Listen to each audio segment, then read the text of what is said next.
Hi, folks, and welcome to February 2021. Hope your January went well overall, and welcome to Cord Cutting Weekly.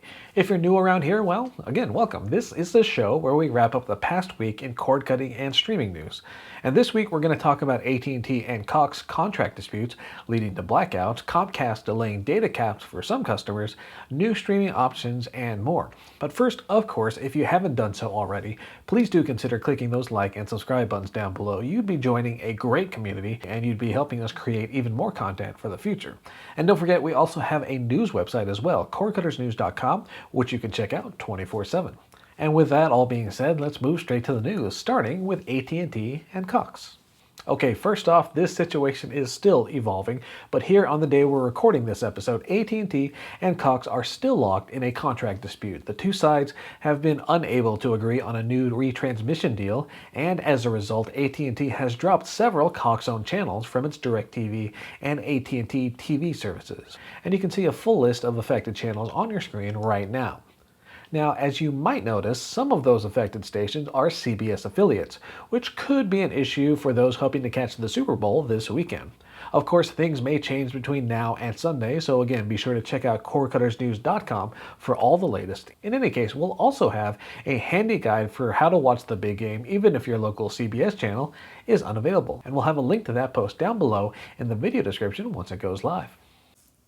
And speaking of the Super Bowl, Nickelodeon is looking to get in on the football action. The network is set to air the Nickelodeon Super Duper Super Bowl Pregame Spectacular ahead of the game itself. Now, this all comes after a rather successful entry into the NFL earlier this season, when a game between the Chicago Bears and the New Orleans Saints was presented in a kid-friendly broadcast on the channel.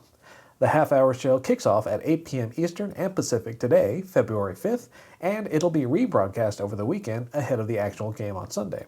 And of course, you can check out our post link down below for more details.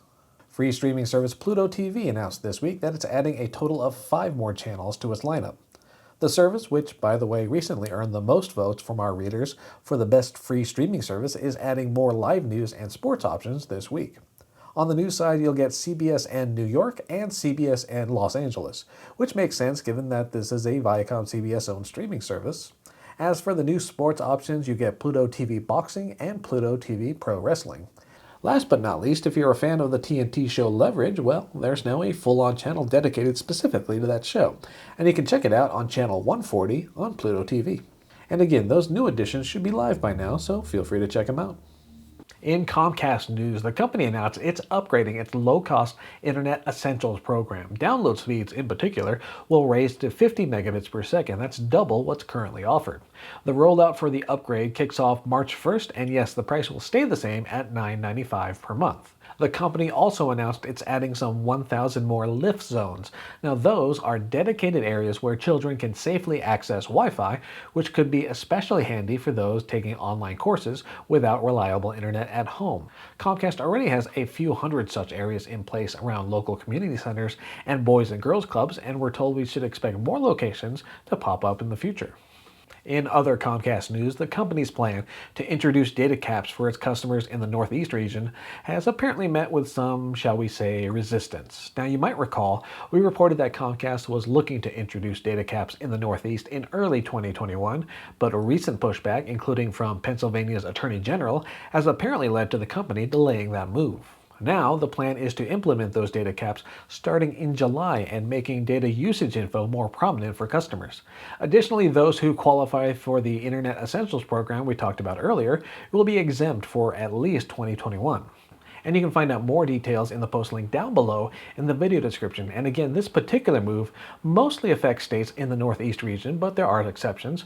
In all, we're talking about Connecticut, Delaware, the District of Columbia, Massachusetts, Maryland, Maine, New Hampshire, New Jersey, New York, North Carolina, Ohio, Pennsylvania, Virginia, Vermont, and West Virginia.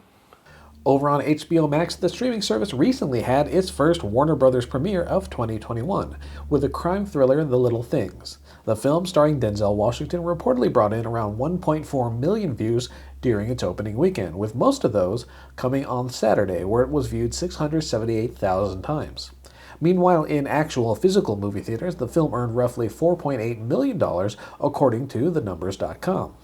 Now, as we mentioned, The Little Things is among the first in a series of dual premieres from Warner Bros. With a string of movies set to be available on both HBO Max and in actual movie theaters on the same day. And it'll be interesting to see how these films perform with this new approach. For now, though, if you've caught The Little Things on HBO Max, what did you think of the film itself and of the streaming experience? Feel free to let us know in the comment section down below. In Disney Plus news, we reported a while back that another Disney Plus bundle would be coming that included ESPN Plus and the ad-free version of Hulu. Well, that time has now come, as this week saw the launch of a new $18.99 per month option that includes all three services. And in case you're curious, if you purchased all three separately, you'd be looking at roughly $25 per month. And yes, the earlier cheaper bundle with the ad-supported version of Hulu is still around, currently running for $12.99 per month. And you can find out more about the new bundle in our post link down below in the video description. In firmware update news, Android TV users should start seeing a new upgrade to their home screen in the near future. This latest version of Android TV adds in some new user interface features, including new tabs up top for sections like Search, Home, Discover, and Apps. You might also notice those icons on the side have been removed to offer up more space for content tiles and other elements on the screen. The update brings Android TV more in line with the Google TV version we first saw in the Chromecast with Google TV. At the time, we reported that we'd start seeing Google TV show up on other devices in the future. Now, this specific update doesn't quite transform old-school Android TV into the still separate and distinct Google TV, but it does bring it closer, and we'll be keeping a close eye on future updates as well. In the meantime, Android TV users in the US, Australia, Canada, Germany, and France should all see the update starting this week, with more regions to follow later. In Apple TV news, owners of the older third-generation model will have to find alternatives if they want to keep viewing YouTube content. This week, we learned the third-generation device will no longer be compatible with the YouTube app, with some users seeing an on-screen message alerting them to the pending change.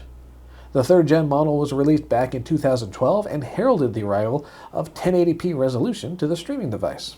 And if you suddenly need to look elsewhere for your YouTube fix, Apple offers up several suggestions, including AirPlay, other iOS devices, and more recent Apple TV hardware. And hey, maybe that rumored next-gen Apple TV will show up sometime soon, though we're not exactly holding our breath.